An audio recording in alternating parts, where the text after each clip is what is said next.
தேவனுக்கு ஸ்தோத்திரம். மற்றும் ஒரு மகிழ்ச்சியான நாளிலே நம்முடைய ஆண்டவராகிய இயேசுவின் வார்த்தைகளை கேட்க ஆயத்தமா இருக்கீங்களா? விடிஞ்சிருச்சு இல்லைங்க, 7 மணி ஆயிடுச்சுல்ல. இப்ப வாங்க தேவனுடைய வார்த்தைகளை தியானிக்கலாம். அவருடைய வார்த்தைகளோடு இந்த நாளை துவங்கி என்னுடைய ஆசீர்வாதங்களோடு முன்னேறலாம். ஜெபிக்கலாமா? பரிசுத்தமும் அன்புமுள்ள பிதாவே, உம்மோடு கூட கழிக்கிற ஒவ்வொரு நொடி பொழுதும், உம்மோடு கூட ஆரம்பிக்கிற ஒவ்வொரு விஷயமும், நீர் இருக்கிற ஒவ்வொரு இடமும் எங்களுக்கு ஆசீர்வாதமாய் இருக்கும் என்பதனாலே உம்மோடு கூட நடக்கிற பாக்கியத்தை எங்கள் ஒவ்வொருவருக்கும் அருளி செய்ய வேண்டும் என்று கிறிஸ்துவின் நாமத்தில் வேண்டிக் கொள்கிறோம் பிதாவே, ஆமென். தேவனுக்கு ஸ்தோத்திரம். என்னை அல்லாமல் உங்களால் ஒன்றும் செய்ய முடியாது என்று ஆண்டவர் சொன்ன வார்த்தை எவ்வளவோ உண்மையாயிருக்கிறது, அப்படித்தானே? எதோ செஞ்சிடலாம்னு நினைக்கிறோம், எதையோ சாதிச்சிடலாம்னு நினைக்கிறோம். தேவன் இல்லாமல் என்னால் இருக்க முடியும், என்னால் சம்பாதிக்க முடியும், என்னால் வாங்கிக்க முடியும், பிரயாணங்களை பண்ண முடியும் அப்படின்னு இந்த உலகத்தில் அநேக பிரயாணங்களை செய்து என்னென்னவோ செய்கிறாங்க. ஆனால் அதன் இறுதியாக என்ன நடக்கிறது, முடிவு என்ன, அதை கொஞ்சம் கவனிச்சு பாருங்க. ஐயோ, சாம்பல்ல ஊத்தின பன்னீர் அப்படிங்கிற மாதிரி பட்ட பிரயாசங்கள் எல்லாம் கடைசியிலே பூஜ்யமாக இருக்கிறதையும், கடனுக்குள்ளே விழுந்து போவதையும், ஒருவரை ஒருவர் அழிக்கிற விஷயத்திலே கைதேர்ந்தவர்களாக ஆகிறார்களே தவிர ஒருவருக்கொருவர் நன்மை உண்டாகிற விதத்திலே இருக்கும்படியா இன்னைக்கு எத்தனை பேர் இருக்காங்க? தேசத்துக்கு விரோதமாய் தேசங்கள் எழும்பி அந்த தேசத்தை அழிக்க வேண்டும் என்ற முயற்சியில் இருக்கிறார்களே தவிர தனத்தோடும் ஐஸ்வர்யத்தோடும் இருக்கிற பணக்கார நாடுகள் ஏழை நாடுகளுக்கு உதவி செய்யலாம் என்ற நிலை இந்த நாட்களிலே நம்ம பார்க்கவே முடியாது இல்லையா? எங்களுக்கு உதவி செய்யுங்க அப்படின்னு கேட்டா எங்களுக்கே இல்லைன்னு சொல்ற மாதிரி நிலைமையில இன்னைக்கு உலக நாடுகள் இருக்கிறதை நாம் பார்க்கிறோம். தேசத்தில் இருக்கிறவர்களுக்கு ஆகாரம் இல்லைன்னா கூட தேசத்துக்கு எதிராக வருகிற சத்துருக்களை எதிர்கொள்வதற்காக ஆயுதங்களை வாங்குவதில் இன்னைக்கு அநேக நாடுகள் முனைப்பாக இருக்கின்றன. அதுங்க இந்த உலகத்துல பாதுகாப்பு இல்லை, அதற்கு உத்தரவாதமும் இல்லை. பயங்கரமான நாட்களிலே, அபாயகரமான நாட்களுக்குள்ளே நாம் இருக்கிறோம். நீங்கள் பத்திரமாய் இருக்க வேண்டும் என்றால் அவருடைய கரத்தின் கீழ் இருக்க வேண்டும். தம் ஜீவனை தந்த தேவனுடைய ரெக்கைகளுக்குள்ளாக மறைந்திருப்பதுதான் முக்கியம். ஆதி திருச்சபையில பார்க்கும்போது சில நேர்த்தியான காரியங்கள் 9வது அதிகாரம் அப்போஸ்தலருடைய நடவடிக்கைகள் 9வது அதிகாரம் 31வது வசனத்தில், அப்பொழுது யூதேயா கலிலேயா சமாரியா நாடுகளில் எங்கும், யூதேயா கலிலேயா சமாரியா நாடுகள் பக்கம் பக்கம் இருக்கும், கவனிங்க. அந்த நாடுகளில் எங்கும் சபைகள் சமாதானம் பெற்று பக்தி விருத்தி அடைந்திருந்தது. யூதேயா கலிலேயா சமாரியா, ஆந்திரா, தெலங்கானா, தமிழ்நாடு, கேரளா, இப்படி எத்தனையோ மாநிலங்கள் நம்முடைய நாட்டில் இருக்கு இல்லையா? அப்படி நம் பாரத தேசம் முழுவதும் சமாதானம் பெறும்படியாய் சுதந்திர நாளை நாம் கொண்டாடுகிற போது, அதே போல ரிப்பப்ளிக் டேயை கொண்டாடுகிற போது எவ்வளவு மகிழ்ச்சியோடு நாம் இருக்கிறோம். நமக்கு சுதந்திரம் வந்துவிட்டது, முன்னேற்றம் அடைகிறோம் என்று ஆர்ப்பரிக்கிறோம், ஆனந்தப்படுகிறோம். ஆனால் எந்த அளவுக்கு இன்று ஐக்கியத்தோடு இருக்கிறோம், அன்பில் இணைந்திருக்கிறோம், பாதுகாப்பாக இருக்கிறோம்? ஒருவர் மீது ஒருவர் குற்றம் சுமத்துகிறவர்களாக இருக்கிறோமே தவிர ஒருவருக்கொருவர் மன்னிக்கிறவர்களாக இருப்பது குறைந்துவிட்டது. சபைகளும் கூட அதே நிலைமைக்குள் இருந்தால், இயேசு கிறிஸ்துவனுடைய இரத்தத்தாலே கழுவப்பட்டிருக்கிறவர்கள், கிறிஸ்தவர்கள் எனப்படுகிறவர்கள் இப்படி பல பேதங்களோடு இருந்தால் அது எவ்வளவு பயங்கரம்னு யோசிச்சு பாருங்க. எத்தனையோ டினாமினேஷன்ஸ் இருக்கிறது, எத்தனையோ தேவ ஊழியக்காரர்கள் இருக்கிறார்கள். அவர்கள் ஒருவரோடொருவர் போட்டி போடுகிறார்களா அல்லது ஒருவருக்கொருவர் சகாயம் செய்து உதவுகின்றார்களா? நாம் எல்லோரும் சேர்ந்து தேவனை மகிமைப்படுத்த வேண்டும் என்பதே அவருடைய திட்டம். அதற்காகத்தான் சிலரை மேய்ப்பர்களாகவும், சிலரை சுவிசேஷகர்களாகவும், சிலரை பாஷைகளை பேசுகிறவர்களாகவும், சிலரை சொஸ்தப்படுத்துகிறவர்களாகவும், சிலரை விசாரிக்கிறார்கள். டிஃபரெண்ட் டேலண்டை கொடுத்திருக்கிறார்கள். எல்லோரும் சேர்ந்து சபையின் அபிவிருத்திக்காக பிரயாசப்பட வேண்டும். அன்று பேதுரு, யோவானை போன்றவர்கள் இன்னும் அவருடைய சீஷர்கள் எல்லாம் சேர்ந்து பணியாற்றிய போதுதான் அவர்கள் சூழ்நிலைகள் வெவ்வேறாக இருந்தாலும், ஊழியங்கள் வெவ்வேறாக இருந்தாலும் எல்லோரும் சேர்ந்து சபை அபிவிருத்திக்காக பிரயாசப்பட்டார்கள். அந்த சபைகள் எவ்வளவாய் வளர்ந்து கொண்டிருந்ததென்றால் அவைகள் சமாதானம் பெற்று பக்தி விருத்தி அடைந்து, சமாதானம் அதே போல பக்தி விருத்தி. இது எனக்கு ரொம்ப ரொம்ப முக்கியங்க. நமக்கு தனிப்பட்ட விதத்தில் கூட பாதுகாப்பு அவசியம், அபிவிருத்தி அவசியம், சமாதானம் அவசியம். யாரையாவது அடிச்சுட்டு மேல வரணும்னு நிறைய பேர் நினைக்கிறாங்க. அப்ப அங்க சமாதானம் எங்க இருக்கும்? விரோதம் தான் அதிகரிக்கும். எவ்வளவோ அபிவிருத்தி அடைஞ்சிருக்கிற அப்படின்னு சொன்னாலும் உனக்கு பாதுகாப்பு இல்லாத சூழலில் இருப்பா என்றால் பிரயோஜனம் என்ன? தேவன் நமக்கு துணையாக இருக்கும்போது தான் நன்மையையும் அபிவிருத்தியையும் சமாதானத்தையும் பாதுகாவலையும் பெற்று சபை வளரும். கர்த்தருக்கு பயப்படுகிற பயத்தோடும் பரிசுத்த ஆவியின் ஆறுதலோடும் சபைகள் நடந்து பெருகின. கர்த்தருக்குள் பயந்த பக்தியோடும் விருத்தி அடையவர்களாய் இருக்க வேண்டும். பரிசுத்த ஆவியின் ஆறுதலை பெற்றுக்கொள்வது ரொம்ப ரொம்ப அவசியம். ஆண்டவருடைய நாமத்துக்குள்ளாக நாம் வளர வேண்டும். பரிசுத்த ஆவி தரும் பலனோடும் ஆறுதலோடும் உந்தப்படுகிறவர்களாக ஆண்டவரை மகிமைப்படுத்த வேண்டும். இப்படித்தான் விஸ்தரிக்கணும். அதான் ஆண்டவருடைய திட்டம். நீங்கள் உலகம் எங்கும் சென்று சர்வ சிருஷ்டிக்கும் தம்முடைய சுவிசேஷத்தை பிரசங்கிக்கும்படி சொன்னார். கிறிஸ்தவம் ஏதோ மதமாற்றம் என்று நினைக்கிறார்கள். உண்மை அப்படி இல்லை. மனம் மாற வேண்டும் என்று, இருதயம் மாற வேண்டும் என்று. கொடூரமானவர்கள், மூர்க்கர்கள், அஞ்ஞானிகள், விபச்சாரிகள், துன்மார்க்கர்கள், சுயநலவாதிகள், தியாகம் செய்கிறவர்களாய், பரிசுத்தர்களாய், அன்புடையவர்களாய், அதிக அதிக நீதியுள்ளவர்களாய், நியாயமுள்ளவர்களாய் வாழ வேண்டும் என்பதே தேவனுடைய விருப்பம். அவர் நீதியுள்ளவர், உண்மையுள்ளவர், அன்புள்ளவர், தயையுள்ளவர். நம்ம எப்படித்தான் சிருஷ்டித்தார், அப்படி இருக்க வேண்டும் என்றுதான் உருவாக்கினார். ஆதி திருச்சபை அப்படித்தான் விருத்தி அடைந்தது. கர்த்தருக்கு பயப்படுகிற பயத்திலும் பரிசுத்த ஆவியின் ஆறுதலோடும் கூட விருத்தி அடைந்தது. 32ஆம் வசனம் வாசிக்கலாம் பாருங்க. பேதுரு போய் எல்லாரையும் சந்தித்து வருகையில், யாருமே ஒரே இடத்திலிருந்து ஊழியம் செய்து கொண்டிருக்க வேண்டும் என்பது தேவ வார்த்தையின் அடிப்படை அல்ல. பேதுரு எல்லா இடத்துக்கும் போனான், சஞ்சரித்துக் கொண்டே இருந்தான். ஆண்டவராகிய இயேசுவும் சஞ்சரித்தாரே, கிராமங்களாக சென்று சுவிசேஷத்தை எங்கே தேவை இருந்ததோ அங்கெல்லாம் விருத்தி அடைய பண்ணினார். தேவனுடைய கிருபையினாலே கடந்த காலங்களில் நடந்த எழுப்புதல் சபைகளில் கம்மம், கர்னூல், விஜயவாடா, அதற்கு முந்தி துபாயில், பின்னும் பெங்களூர்ல தேவனுடைய கிருபையினாலே எத்தனையோ பேர் எத்தனையோ இடங்களிலிருந்து வந்தவர்கள் எப்படியெல்லாம் ஆதரிக்கப்பட்டார்கள், எப்படியெல்லாம் பொருளாதார ரீதியாக முன்னேறினார்கள், எப்படியெல்லாம் தேவனுடைய நன்மையை பெற்றுக்கொண்டார்கள் என்று அநேக சாட்சிகளை கேட்டிருக்கிறோம்.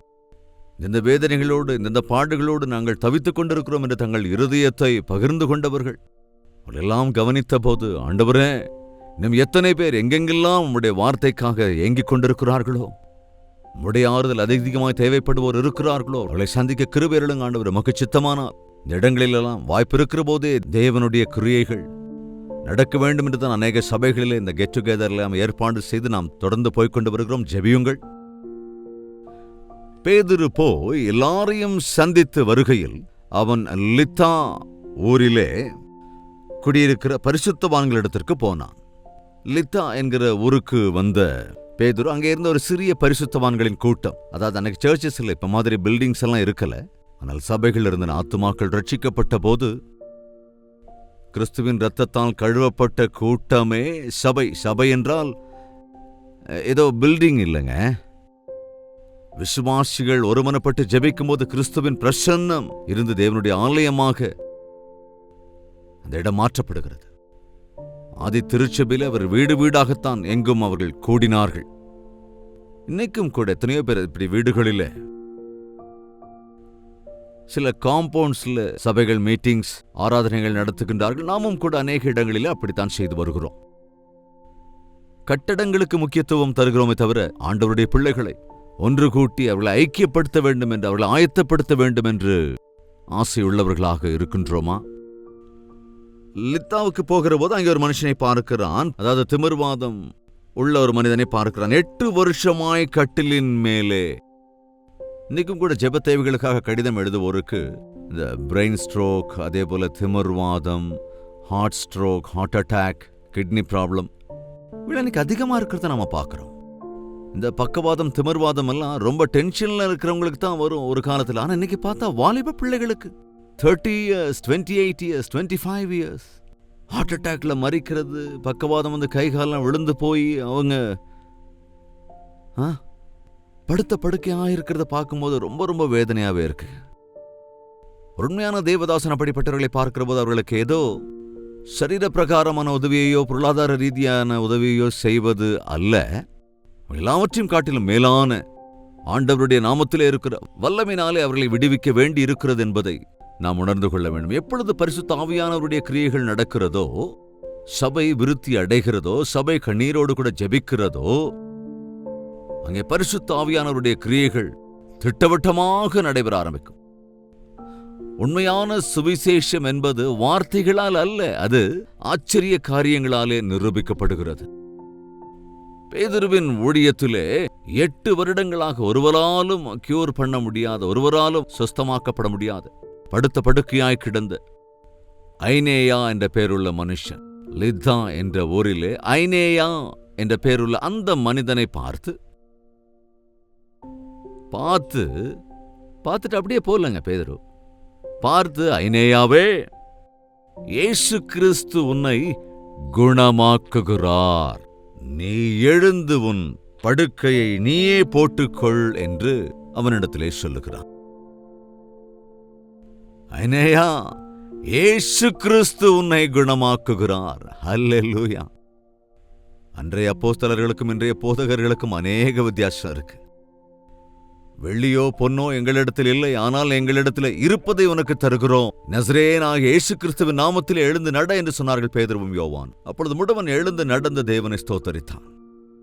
அதேபோல இங்கே பாருங்க, லித்தாவிலே திமிர்வாதம் வந்து படுத்து கிடந்த அந்த நபரை, ஐனேயாவே, நான் அல்ல உன்னை சுகமாக்குவது, இயேசு கிறிஸ்து உன்னை குணமாக்குகிறார், நீ எழுந்து உன்னுடைய படுக்கையை நீயே போட்டுக்கொள், உன்னுடைய வேலையை நீயே செய்து கொள். இயேசு கிறிஸ்து தம்முடைய சீஷர்களை அழைத்து எல்லா விதமான நோய்களை குணமாக்கவும் பிசாசுகளை துரத்தவும் அவர்களுக்கு அதிகாரம் கொடுத்தார். இன்று இயேசு கிறிஸ்துவனுடைய நாமத்தினாலே, அந்த வல்லமையினாலே அதை நாம் உபயோகப்படுத்துகிற போது அற்புதங்களை ஊழியங்களிலே பார்க்க முடியும். 8 வருஷம் படுத்த படுக்கையாய் கிடந்தவனை எல்லாரும் பார்த்துட்டு, இது அப்பப்ப வந்து போற வியாதி இல்லைங்க, அவன் பாடுபட்டு இருக்கான. 8 வருஷமா படுத்த படுக்கையா இருந்து எழுந்த முடியல, நடக்க முடியல. எனவே இயேசு கிறிஸ்து தான் உன்னை குணமாக்குகிறார். நசரேயனாகிய இயேசு கிறிஸ்துவின் நாமத்தினால் எழுந்து நட.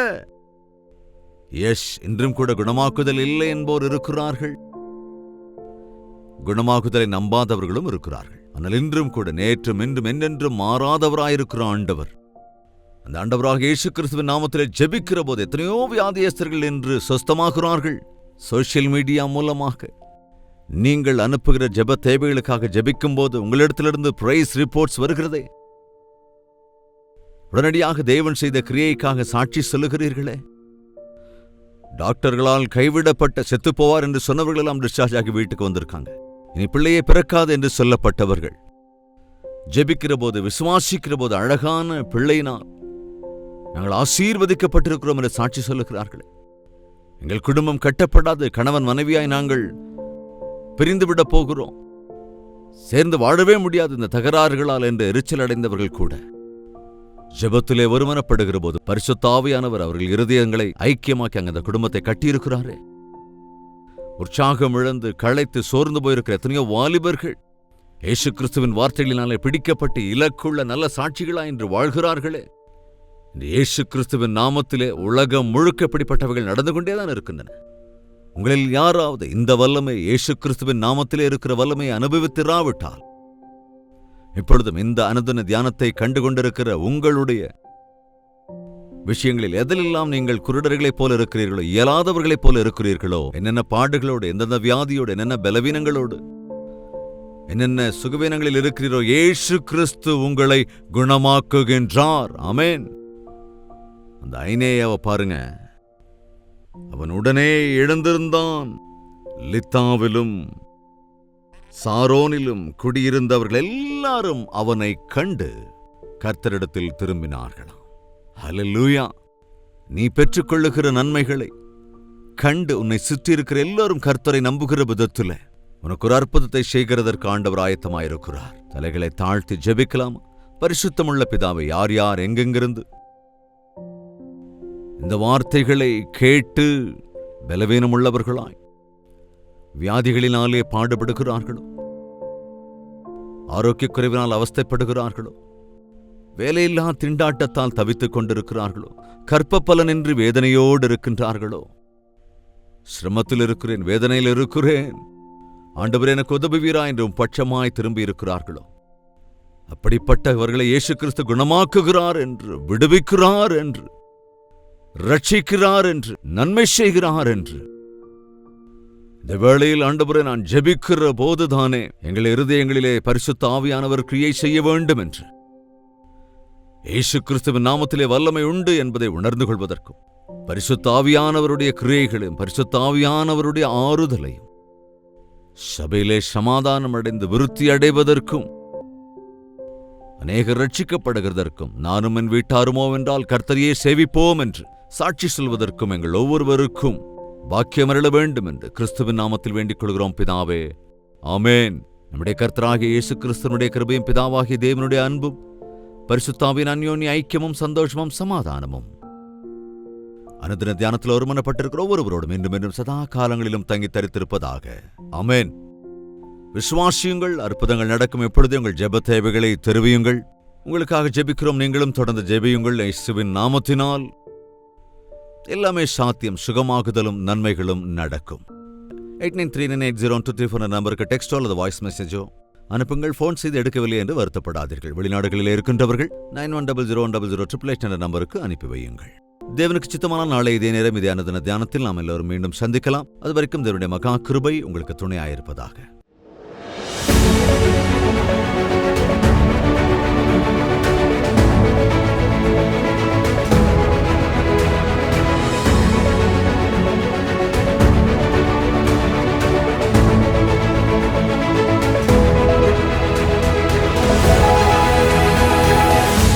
ஹல்லேலூயா! தேவனுக்கு ஸ்தோத்திரம். பெங்களூரு மற்றும் பெங்களூரை சுற்றி இருக்கிற பகுதிகளில் இருக்கிறவர்களுக்கு ஒரு நற்செய்தி. தினந்தோறும் கல்வரி பிரதித்வனி சோஷியல் மீடியா மூலமாக தேவனுடைய வார்த்தையை கேட்கிறவர்களுக்கு, கல்வரி தரிசனம் டிவி புரோகிராமை பார்க்கிறவர்களுக்கு மற்றும் கல்வரி பிரேமதாரா பார்வையாளர்களுக்காக பிரத்யேகமான ஒன் டே கெட் டுகெதரை பெங்களூரிலே இந்த மாதம் பிப்ரவரி 15 அன்று மதியம் 2 மணியிலிருந்து மாலை 5 மணி வரைக்கும், மீண்டும் 6 மணியிலிருந்து இரவு 10 மணி வரைக்கும் 2 செஷன்ஸாக ஏற்பாடு செய்திருக்கிறோம். இது ஹாலிடேயாக இல்லாவிட்டாலும் கூட நீங்கள் எல்லோரும் வருவீர்கள் என்று நாம் எல்லோரும் சேர்ந்து தேவன் செய்த நன்மைகளை எண்ணி எண்ணி அவரை துதிக்கிறதற்கு, உங்களை முகமுகமாய் பார்த்து உங்களுக்காக ஜெபிக்கிறதற்கும் மிகுந்த ஜெபத்தோடு கூட நாங்கள் பெங்களூருக்கு வருகிறோம். நீங்களும் வாருங்கள், பங்கு கொள்ளுங்கள், தேவாசீர்வாதங்களை பெற்றுக்கொள்ளுங்கள். முகவரியை குறித்து வைத்துக் கொள்ளுங்கள். குண்டுராவ் ஆடிட்டோரியம், நியர் மந்திரி மஹால், சேஷாத்ரிபுரம், பெங்களூரு. இன்னும் மேலதிக தகவல்களை அறிந்து கொள்ள விரும்பினால் 8939801234 என்ற நம்பருக்கு ஒரு வாட்ஸ்அப் அனுப்புங்கள், அல்லது 8939393939 என்ற நம்பருக்கு கால் செய்து விவரங்களை அறிந்து கொள்ளுங்கள். நினைவில் வைத்துக் கொள்ளுங்கள், மதியம் 2 மணியிலிருந்து மாலை 5 மணி வரைக்கும், மீண்டும் மாலை 6 மணியிலிருந்து இரவு 10 மணி வரைக்கும் பெங்களூரில் இருக்கிற குண்டுராவ் ஸ்டேடியத்தில் ஒன் டே கெட் டுகெதரை உங்களுக்காக ஏற்பாடு செய்திருக்கிறோம். வாருங்கள், பங்கு பெறுங்கள், தேவ ஆசீர்வாதத்தை பெற்றுச் செல்லுங்கள்.